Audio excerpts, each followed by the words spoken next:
Welcome to the NOVA Lab Do Good Things podcast, where we seek out and interview people, corporations, organizations that are doing good things in the world. One of the things we're really interested in NOVA Lab is pursuing our own passions, but we don't want to just pursue our passion for our own sake. We also want to try and make sure that whatever it is that we achieve also has an impact on other people. So we want to pursue our passions with purpose. Ken Robinson wrote about this in his book called The Element. He said, when you find people whose passions and purpose are aligned, you're really witnessing people who are living their lives in the element. Just recently, I was watching YouTube and I came across this fantastic video of this young man who was coaching baseball, just like sandlot baseball, for a youth who normally wouldn't be going to high power baseball camps. They just wanted to play. This young man's name is James Lowe. He likes to go by the name Coach Ballgame. And Coach is a person who is living his life in the element. He's a joy to watch. He's a joy to listen to. And I'd like to welcome Coach Ballgame. So my story started in North Carolina. Two older brothers, mom and dad, they're all still with us and they're all still in North Carolina. And we just spent our childhood in the backyard. We had this big backyard and we were always playing different sports. And dad really taught us how to smile and play sports, and mom taught us everything else, especially character and just being respectful and kind to other people. And it's funny when I look back, like that's how I spend my days now, is on a baseball field teaching kids about character and kindness and 100% effort. But from North Carolina, I chose Brown University in Providence, Rhode Island, mainly because nobody in my hometown had ever been to an Ivy League school, and I was kind of an adventurer. And I thought maybe I can start on the baseball team at Brown. I've got a shot to play all 4 years, and that was really where my sights were. I wanted to play baseball for 4 years straight, and I did. I won a job my freshman year in the outfield at Brown. Majored in business econ because that's what you're supposed to do when you're an athlete and you don't know what you want to do. But I was not enjoying it at all. And then I had a buddy kind of shove me towards the theater arts department, and it wasn't really a thing you do. Like, athletes don't go do plays and things like that. But I was starting to realize at age 20, I love baseball. I love music. I've always played drums and guitar, and I love just creativity and art. I love writing and improvisation. And so I tried it, and I actually found myself like looking forward to going to class. I kind of see some of your students probably, this might be the only class they look forward to going to because it's different. And that's how I felt my junior year of college. And once I graduated, I got in my car and went all Brad Pitt and had $300 in my pocket and drove to California and waited tables for 10 years. And I auditioned and did a lot of writing and improvisation and played a lot of music. I'm just naturally a pleaser and a yes guy. So a lot of songwriters love that about me as a drummer. Like, he's just going to do what I tell him to do. So I spent my 20s really pursuing what I loved. And thankfully I had a mom and a dad that were all for that. And they were not going to allow me to settle.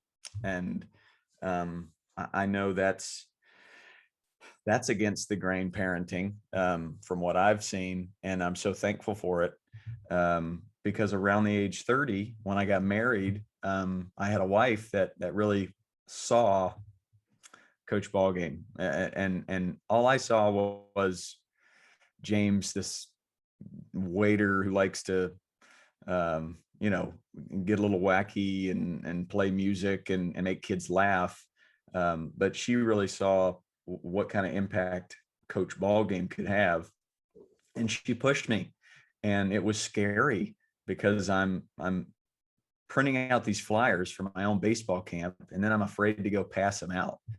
And now I'm almost 40, and it's like, what was I thinking? Like, I would go into a supermarket right now and jump on top of the Apple box and scream, "Bring your kid to my camp. I'll make them a better person. It'll change their life." But back then it was scary. So I needed a nice push from my wife, and I needed that confidence boost from my parents that said, "No, you're doing something different. You're chasing something when most people just clock in and clock out, and we're proud of you for that. Keep going." So all that to say, I I wouldn't allow myself to settle, and I had friends and family members that would not allow me to live in fear as I tried to pursue what I wanted to. So probably didn't answer your question, but I did talk for about 5 minutes. No, I mean, I think what you've talked about is exactly one of the sources for this class, but it's also, it's not easy, right? I just wrote some stuff on, we have a whiteboard here, but I think there are two things that you really talk about, and both of them are emotions, right? Fear and love. Fear will hold you back, right? And I remember when I was growing up, my parents were both parents of the Depression era. And so if what I was going to do was going to cost a whole lot of money and was not in some sense frugal, it wasn't within their purview, right? Like adventure was not something that was within their life experience. And I think it took me a really long time. I'm older than you are to break out. Not that you're old, just saying. Yeah, it's a little gray. Yeah. But what I wanted to bring to this class is a sense that if you don't find something, if you have something you love and you don't pursue it, I think there's more regret there, and there's opportunities are everywhere, and we don't recognize that all the time. So I think that's one aspect of what you said that is really important. But the other thing is, when we talk about love, it's not only what do we love to do, it's the love of other people who help us see ourselves and who can help us move on. We just completed a lesson in something we do called Project Wayfinder. And the lesson was about who's your support team. Because if you're going to go out there and craft your own pathway, as you said your parents allowed you to do, you need a support team. You need people. Sure, you need to be able to go all Brad Pitt and get yourself to California and whatnot. But once you're there, you need other people. And I think that's just such an important lesson that you've talked about. So let me ask the students, questions from students. Liam, nice and loud. So one question I had was, what was the point in like making the baseball camp where you realized you were really making a difference in kids' lives? Well, great question there, Liam. Do you have a nickname by chance?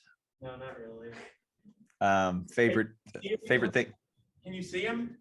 Where's Liam? All right, hold on. Liam. There you go. I'm giving you uncomfortable eye contact now. What's your favorite thing to do? Mostly just read.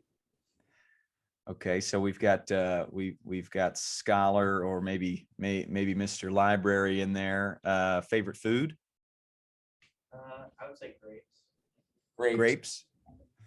Wow, the grapes of wrath, might have to do it. But I've thrown some options out there, but that's the first thing I do when I meet a child, and I coach kids age 3 to 13, is I look them in the eye and I say, "Hey, what's your name?"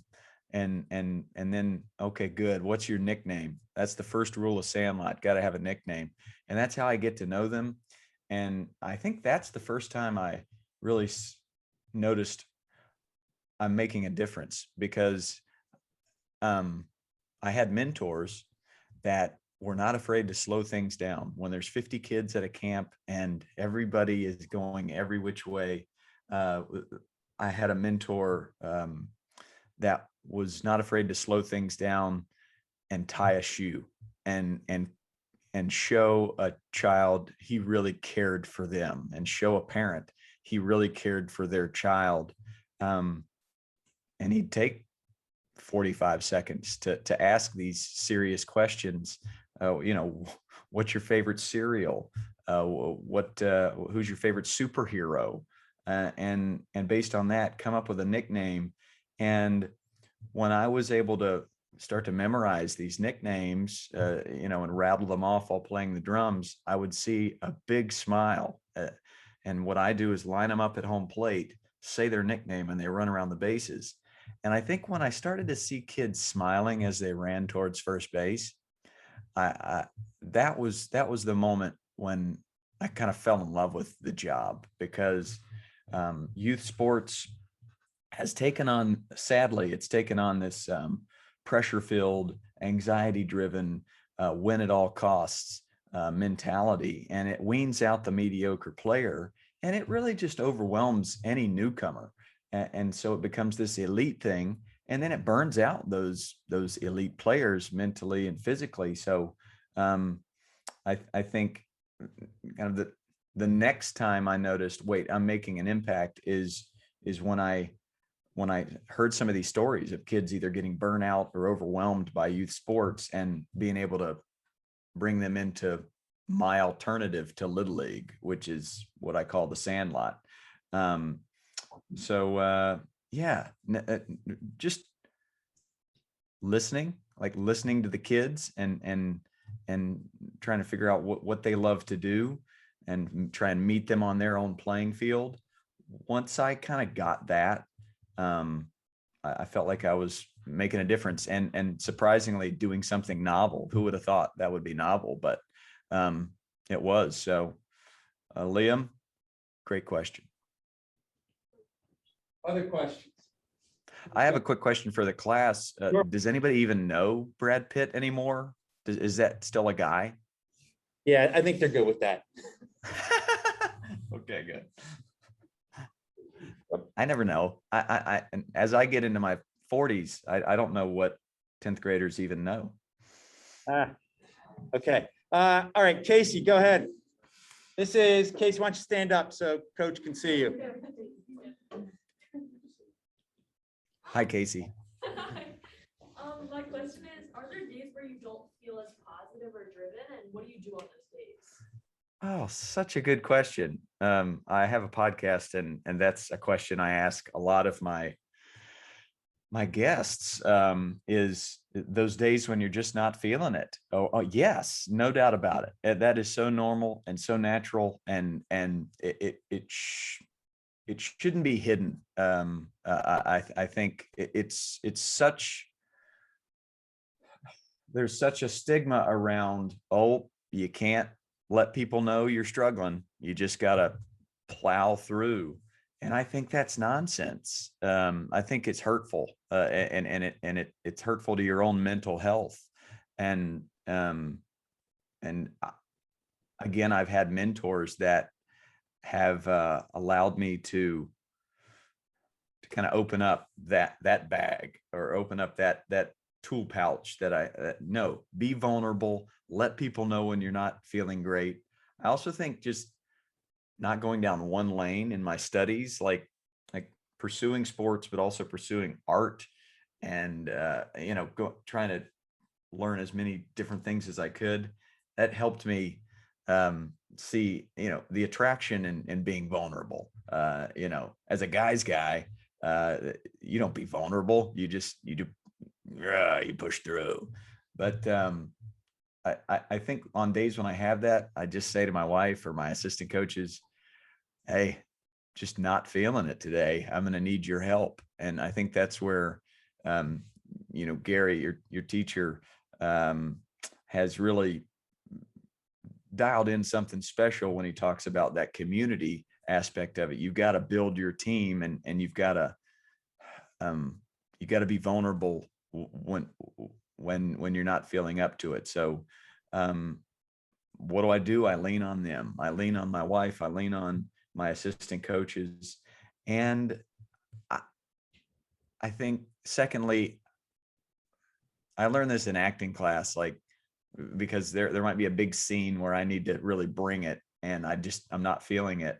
And I remember an acting teacher saying, well, that's you today. And that's honest. So just be honest. And the audience, they'd much rather you be honest than be disingenuous and fake it. So a kid knows when you're being disingenuous, and the fact that you can just be honest with where you're at in that day. I think you find a lot of energy there, actually. So yeah, build that team and lean on them, and then just be honest with where you're at in that moment. That'll help, and just hang in there. Thank you. Thanks. Yeah. So I heard you say something, Coach, that I think is really important. When we were talking yesterday about projects that students wanted to do, things that they want to, now that, you know, the rest of the year is wide open for them. It's a huge open field, right? That can be amazingly attractive. It can also be very daunting, right? Like, what do I do there? And one of the things that I told them is, in the past, the most successful projects have always been driven by teams. And I heard you talk about, you know, lean on your team. Can you tell us a little bit about who is on team Coach Ballgame? Well, it starts with the brains of the operation. My wife, Mrs. Ballgame. She dials in like all the website stuff and the registration and just the books of everything. So she's my right-hand gal, and she also just pushes me and kind of, she's my, if I'm going down a mundane track and just kind of getting comfy and not continuing to create, she's my eyes there. She'll notice that and say, hey, let's try something different. So she keeps things creative and new. And then I have an army of assistant coaches across the country, because my favorite thing to do is coach to new ears. So I actually went to Pennsylvania. I went to Elizabethtown, PA this past summer, and ran some sandlots there. And I've got these boots on the ground in all my different cities that I go, and they help me find the fields, and they get the word out about my sandlots. And they spread the message of the Coach Ballgame sandlot to their community of make sports fun for the kids so they'll want to come back, and then build their character, try to teach them life lessons through the sports that they're playing.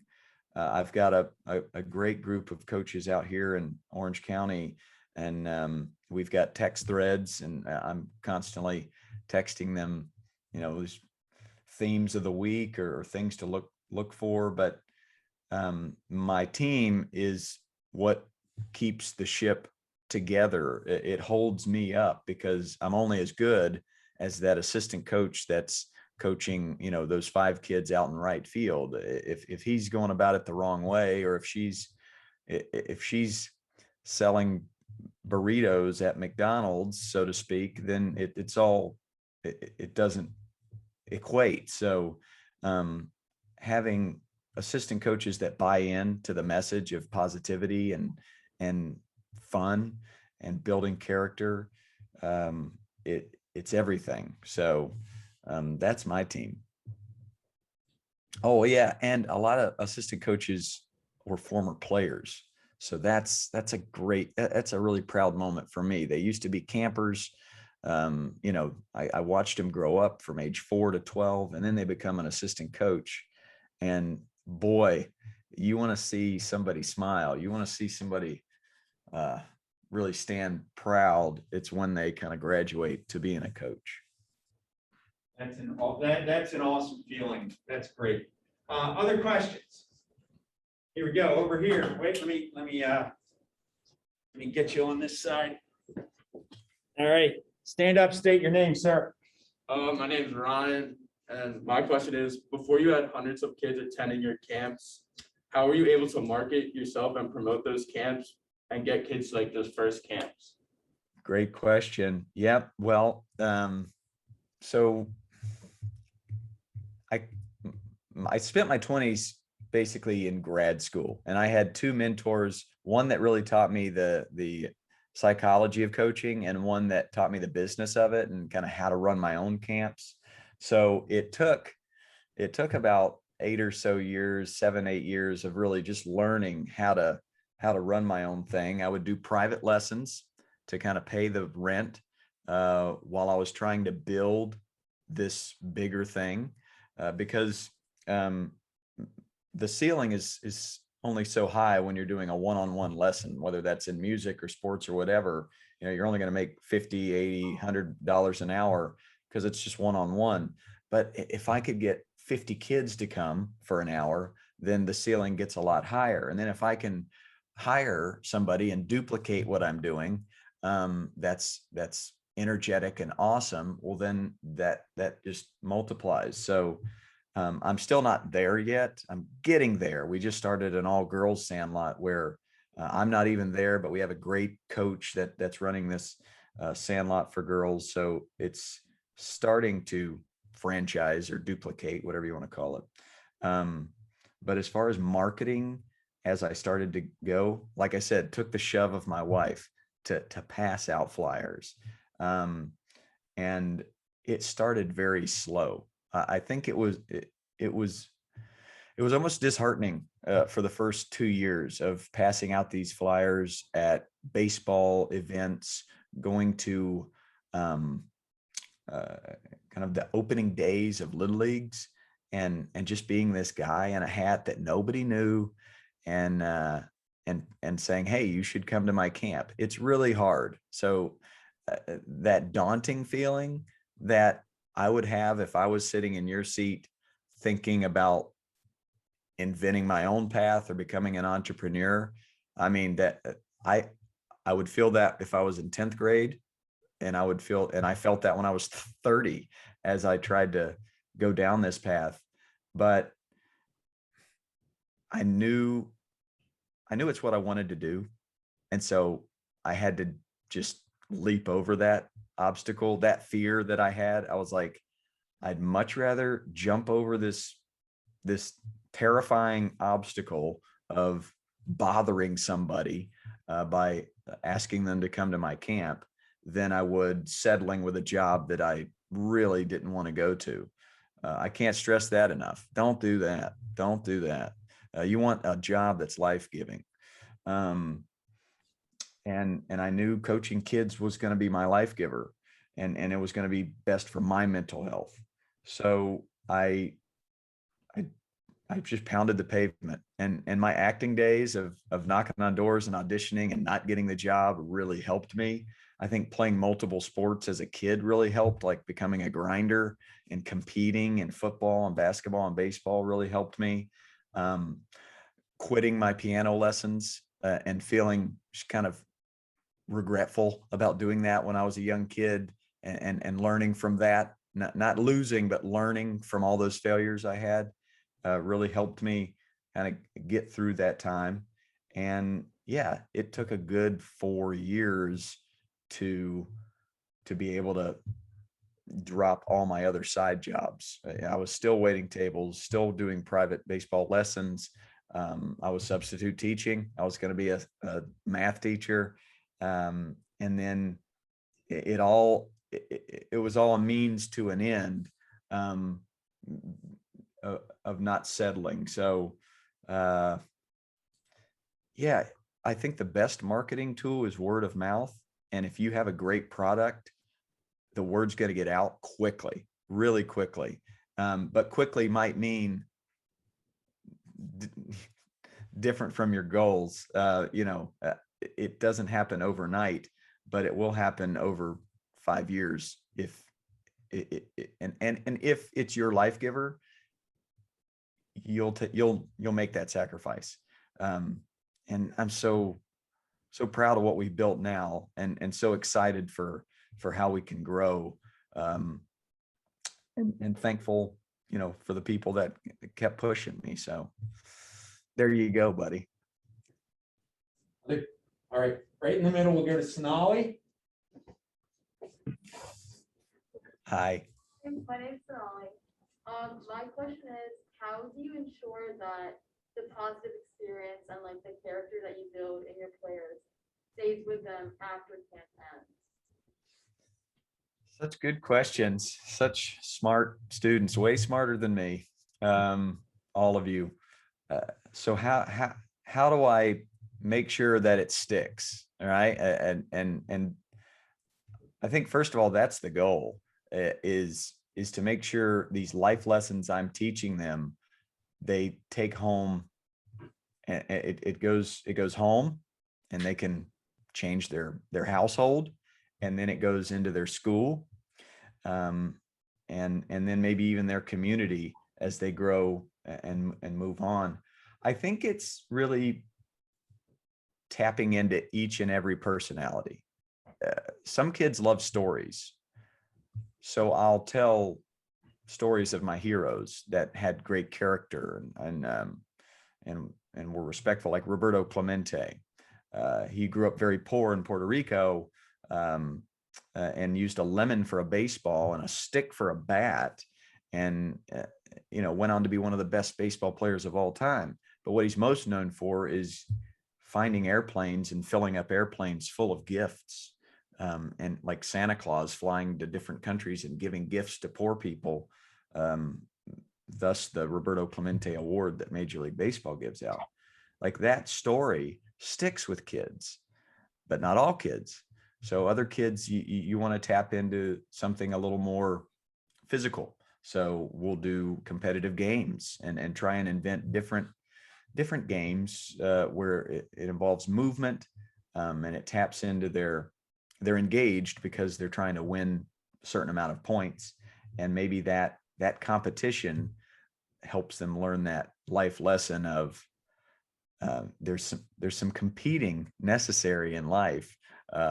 If you want to get somewhere, there is. And I just asked Dave Roberts, that's a name drop salute from me.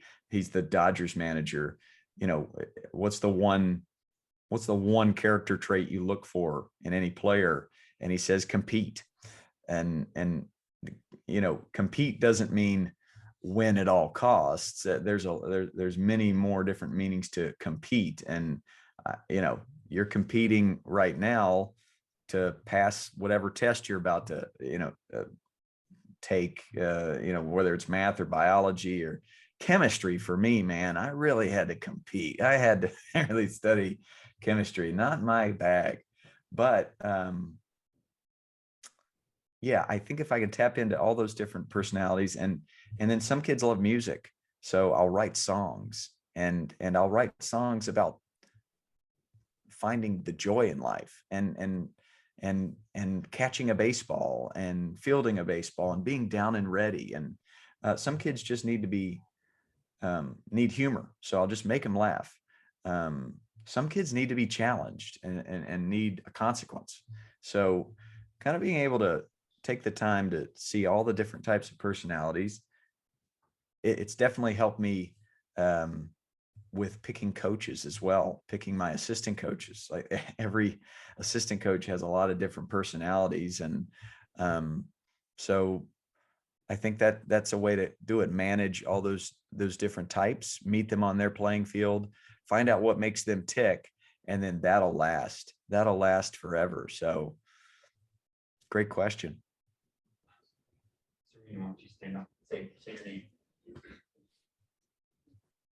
I'm Serena. You had talked about your different team members and your support system. And obviously with that comes a lot of different perspectives and inputs on ways to approach things. So how do you deal with conflict and all those different perspectives within your team members? Another great one. And that's a toughie, conflict, but I think you have to embrace it. You have to welcome it. Any email I get that's not praising, my knee-jerk reaction is to say, but then I have to turn that into constructive criticism because it is necessary. So I think something I learned from a director named Ron Howard, he's a huge director, but every day he's asking his camera operator and the craft services person, hey, what do you think about this scene? How do you think the movie's going? Like he's open every single day to the team's input. And that's what I've got to do. I've got to be open to my 25-year-old head assistant coach who, is 15 years younger than me and grew up in a different part of the world than I did. But he's on my team, and his input matters. And I think you get in trouble when your ego gets in the way and your ego commands the room.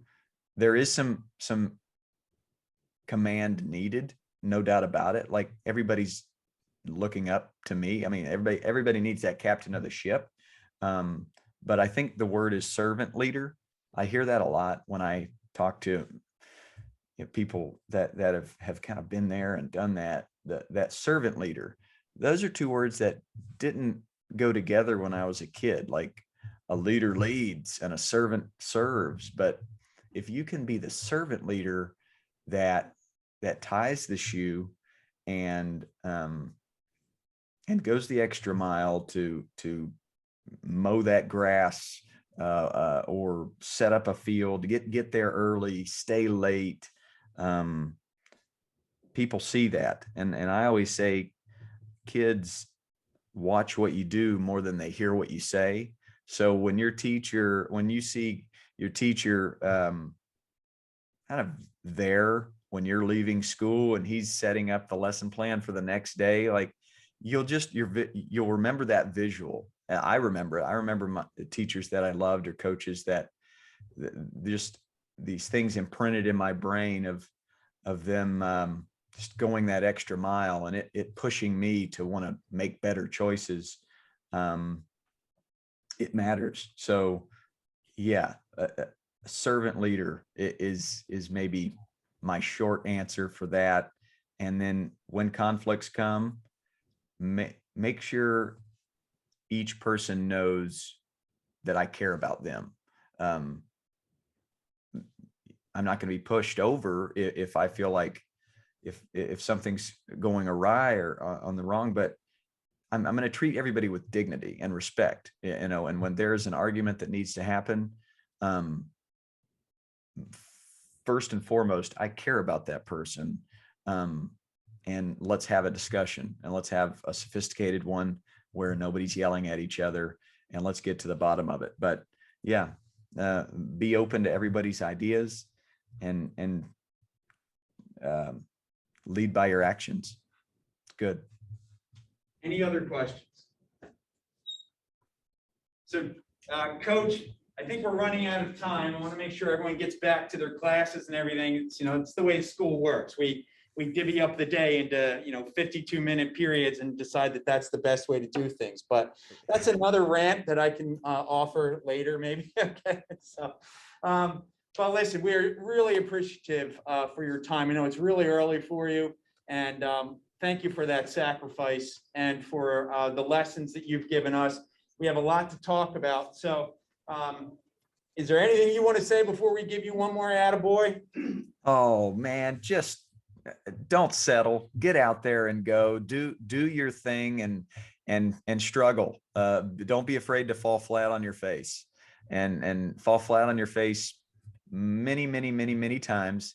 And it's about the process. How about all those cliches for you? Yeah. Fail early, fail often. Have a community to pick you up on 3. Ready? 1, 2, 3. Attaboy! How do you pronounce your school? Perkiomen Valley. Boom. Perkiomen. Right. Thank you. Thank you. Care. All right. How do I get out of here? I just quit Zoom. Okay. Oh, wait. One last thing. I'm sorry. I said I was going to ask this.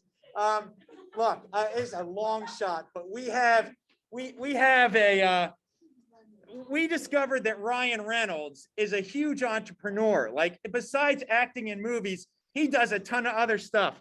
And we're just wondering, do you know Ryan Reynolds? Here's the deal.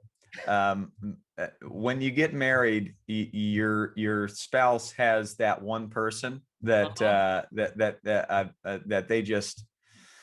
they love them more than they do you. And my wife loves Ryan Reynolds, and she can't wait until I get to know him. But I've not met him. I have friends that know of him, and he's a great Canadian man. Just a nice, respectful, kind guy. Happens to be incredibly good looking, and yeah, I'm okay with my wife just being in love with Ryan Reynolds. I think everybody should be. So once I get to know him, I'll let you know. Well, we're gonna do some viral marketing, and if we get to know him first, we'll let you know. All right. I'm in, and then my wife will be jumping for joy. We'll call it a team then. All right. Take care. Thanks. Bye-bye. I don't even.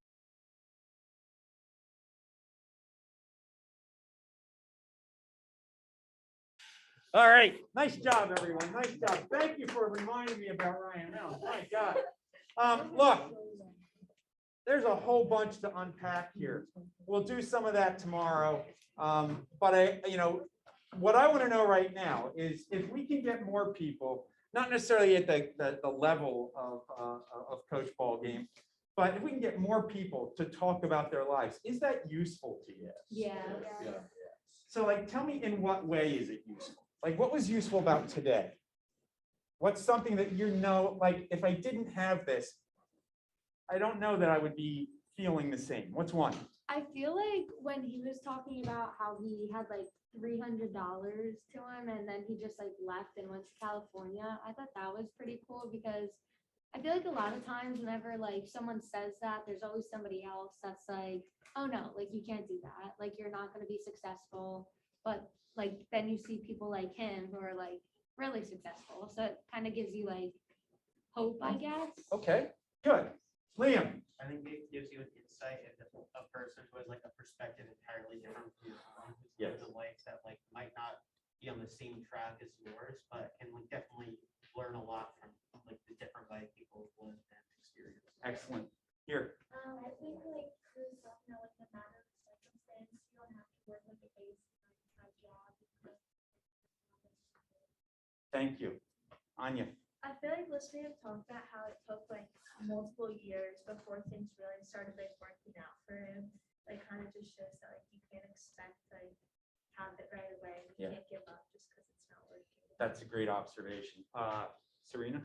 I feel like it just brings like a sense of comfort and like any different aspect, like anything you talked about, there's always like probably somebody who could relate. And they might think that like, oh, I'm the only person who struggles with this, but then seeing somebody like as successful as he is, that he went through those same struggles and is still going through some of them, it just kind of brings a sense of comfort. Yes. Yeah, here. Kind of more for this over just like a written biography or something. I think it was nice to see like how he was reacting to everything, just it actually talking to him instead of just reading about what he said. Yeah, so the facial expressions and everything. I'll take 3 more and then that's it. 1. I think it's kind of nice when people can talk about how they incorporated all of their interests into what they do right now. Like sometimes you think, oh, if I'm a STEM major, this is what I'll do, or if I'm in business, this is what I'll do. But he was able to incorporate music, improv, and all of this. Yes. Yeah, this very liberal approach to pulling everything in. Did you have one? Yeah, I was gonna say like when we saw Bill Corbett, it was like really nice because he was like very much like straight up with everything, but there was like no storytelling and it was kind of like just like money. But I feel like he was more like heart and like kind of really what Serena said, like comforting and like I don't know, just like kids guy. Bill is totally driven, but there's a lot of heart behind Bill. I think knowing that he only had like a few minutes to talk to us, that's what he focused on. So yes. Go ahead. I think like more than anything, like said, like it's inspiration and it's relatability and understanding that he's a human too, and he like built this kind of he loves to do. And just like seeing someone pursue their like love for something is like really heartwarming. Yes. That's, I mean, that's a great place to end, right? Like, one, it takes a long time, right? This class itself starts in 2015.